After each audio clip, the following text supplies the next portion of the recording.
Dober dan. Ste že preizkusili, kako deluje testiranje prepričanj?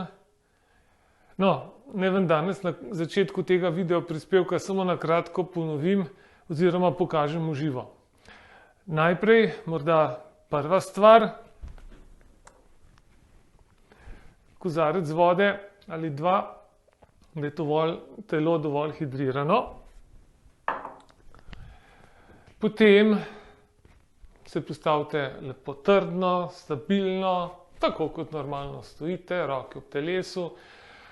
Dvakrat, trikrat globoko vdihnite in izdihnite, zaprite oči, obrnite se proti severu. Recimo, da je sever v tej smeri. Tako, zdaj smo pripravljeni na testiranje in zdaj prva zadeva, izrečemo da in telo nas bo neslo malce naprej. In ko bomo rekli ne, nas bo avtomatično neslo malce nazaj.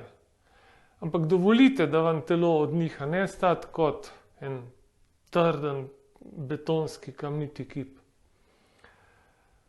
Potem pa vzemimo prepričanje iz prejšnjega prispevka. Če rečete, na primer, zaupam svoje sposobnosti in če vas nese naprej, bo to pomenilo da. In če boste šli nazaj, bo pomenilo, da ne zaupate v svoje sposobnosti. Če boste rekli, vse moram narediti takoj in vas bo neslo naprej, pomeni, da imate prepričanje, da morate vse narediti takoj. Če vas bo neslo nazaj, bo to pomenilo, da imate prepričanje, da vam ni treba vsega narediti takoj. In še tretji primer, ki smo ga imeli, smem reči ne, če vas bo neslo naprej, bo to pomenilo, da smete reči ne, da imate prepričanje, da smete reči ne, in če vas bo neslo nazaj, bo to pomenilo, da menite, da ne smete reči ne. Koliko vas meni, da taka in podobna prepričanja precej vplivajo na naše delovanje, pa na naše počutje nasploh? In koliko vas meni, da bi bilo dobro se jih znebiti? Hvala za oba odgovora. Prav to, kako se jih znebimo, pa je tema našega današnjega prispevka. Problem je možno odstraniti oziroma spremeniti na zelo enostaven in izjemno učinkovit način. Ampak ni catch zgolj v tem, da prepričanje spremenimo.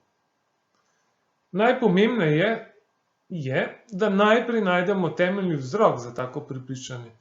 In to je hkrati tudi drugi čudežni korak na poti do življenja brez stresa in uspeha. Saj se najbolj še spomnite prvega.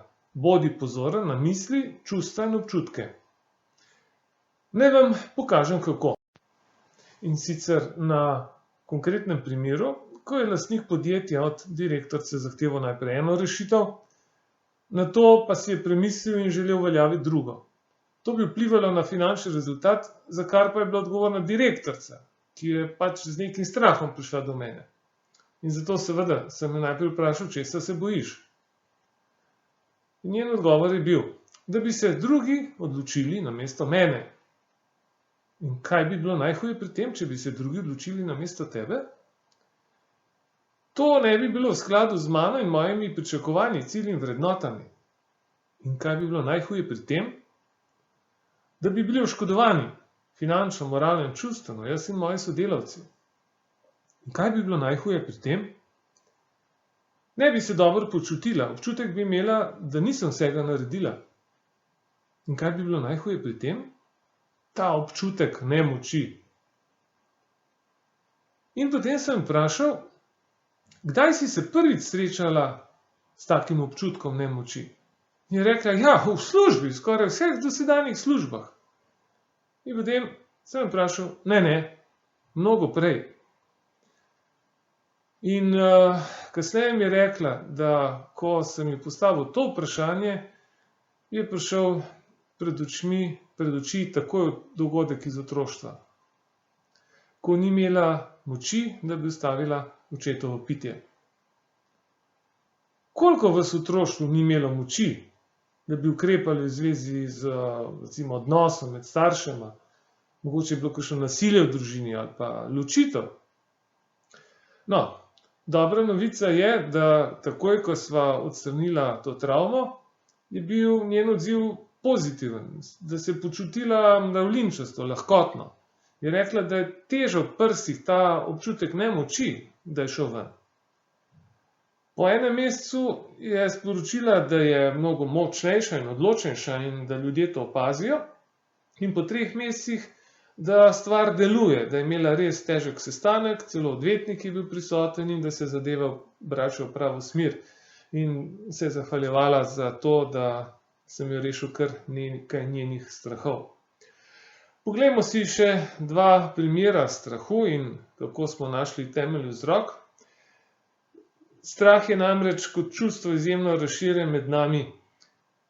V najših teh 2 primerih pa gre za zadeve v zvezi z zaračunavanjem določenih storitev in strah pred povišanjem cene. Prvi ta primer, zakaj ne zaračunavate storitve, je iz razgovora z enim od direktorjev manjšega podjetja, ki prodaja elektronske naprave. Za te naprave, vse veste, so na voljo navodila za uporabo, ampak marsikdo jih ne čita in ko ne zna več uporabljati, potem enostavno pokliče na podjetje, ki nudi brezplačno telefonsko pomoč. Obseg te pomoči je precej narasel in pogovarjali smo se, zakaj ne zaračunavajo. Ker se bojimo, da bomo izgubili stranke. Kar je seveda logično, nekako v današnjem času, da imaš tak strah. Ampak ni pa logično v tem konkretnem primeru, zaradi tega, ker če bi stranka šla drugam, bi pomenilo, da gre k konkurenci, ki zaračunava in ki hkrati prodaja drugačne naprave. Torej ne samo, da bi morali plačati telefonsko pomoč, ampak še nove naprave bi morali kupiti. Torej ni bilo popolnoma logičen odgovor. Zato sem spraševal naprej. In seveda, povedali so, da v tem primeru bi se zmanjšali prihodki, bilo bi manj denarja za deliti in potem je direktor prostodušno priznal, seveda, da bi si pač moral izplačati manjšo plačo. Ko sem ga vprašal, pa kaj bi bilo najhuje pri tem, če bi si moral izplačati nekaj manjšo plačo, je na malce pomislim potem na presenečenje vseh dejal. Bojim se, da ne bi mogel preživeti moje družine. Mislim sicer, da to ni bil čisto temeljni vzrok, da bi morali še malce kopati, ampak ni bil namen našega razgovora kakršnakoli terapija, ampak to se je zgodilo med presojo po ISO 9001. No, ko sem to zgodbo povedal eni drugi direktorici, je rekla, sej, to je pa skoraj isto kot z mano. Bojim se povišati cene, je rekla. Ker se bojimo, da bomo izgubili stranke. Ker če bi izgubili stranke, bi se zmanjšali prihodki.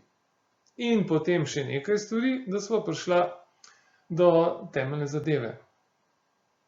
Bojim se, da bom izgubila svojo družino, je bil pri njej temeljni strah. No, tudi v tem primeru imam seveda dobro novico. Kmalu po tem, ko sva odpravila ta njen strah, je uspela pridobiti nekaj novih strank in brez strahu jim je ponudila njihove storitve po nekaj višji ceni. Bila je seveda zelo presenečena, ker so vse stranke čisto mirno sprejele tako ponudbo. Potem je povišala cene storitev tudi ostalim strankam. Samo da se razumemo, tukaj ne gre za neko astronomsko povišanje cen storitev. Pri njej je šlo recimo za 10 evrov mesečno, ampak pri njenem obsegu bi to pomenilo minimalno povečanje za kakšne 4 do 5 tisoč evrov letno, kar je bilo za njo super.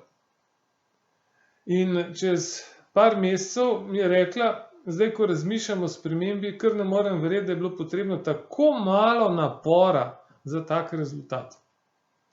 Ta zadnja pripomba, tako malo napora, je bilo dejansko kakih 15 minut, da sva se od začetnega strahu prikopala do temeljnega strahu.